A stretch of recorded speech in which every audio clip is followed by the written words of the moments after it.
Hello बोल. अरे तुझं काय चाललंय रिलेशन मध्ये ये बोल. अरे फोन नाही केला तर काय तुला फोन करत बसू काय मी? इथे ज्यांनी फोन केले पाहिजे ते कट करतायत फोन.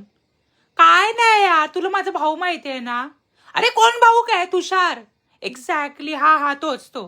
त्याला मी फोन केला की रक्षाबंधनचा काय प्लॅन आहे, तर त्याला मी फक्त एवढं बोलली.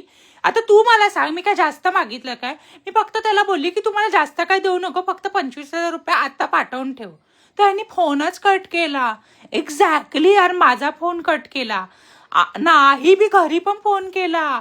तो बघा, मी तो ज्याला ऐकायला येत नाही तो आधीच बोलतो ना हॅलो हॅलो. ह्यांनी बरोबर 25,000 ऐकल्याच बोलतो. कट केला फोन त्यांनी हॅलो हॅलो बोलून.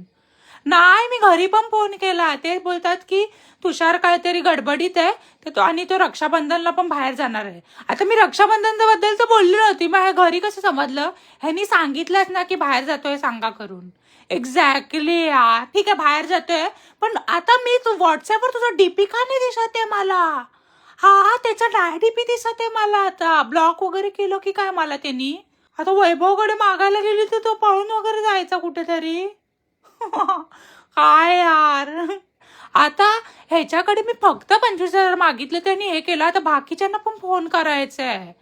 हा, मी आधी सांगणारच नाही मी कशासाठी फोन केलाय. एक्झॅक्टली यार. हा, मी ना घराला कढीच लावून ठेवते बाहेर. किती आता 1 2 3 5 6 7 8 दिवस बाकी आहेत ना. नका जाऊत कुठे ऑफिसला वगैरे. ही राकेश, ऐक ना, मला ना एक विचारायचं होतं. तू बोललेलंच माहितीये की तुझी कोण बहीण वगैरे नाही. तू मला बहीण बनवशील काय? थांब ना, फोन कट नको करू. हॅलो हॅलो काय करतोय? आता इतका वेळ तर तुला ऐकायला येत होतं चांगलंपणे. मी तुझ्याकडे फोन कट नको करू. मी तुझ्याकडे जास्त काय मागणार नाही, फक्त 15,000 रुपये दे चालेल. Hello hello. हा तो हरामी निघाला यार.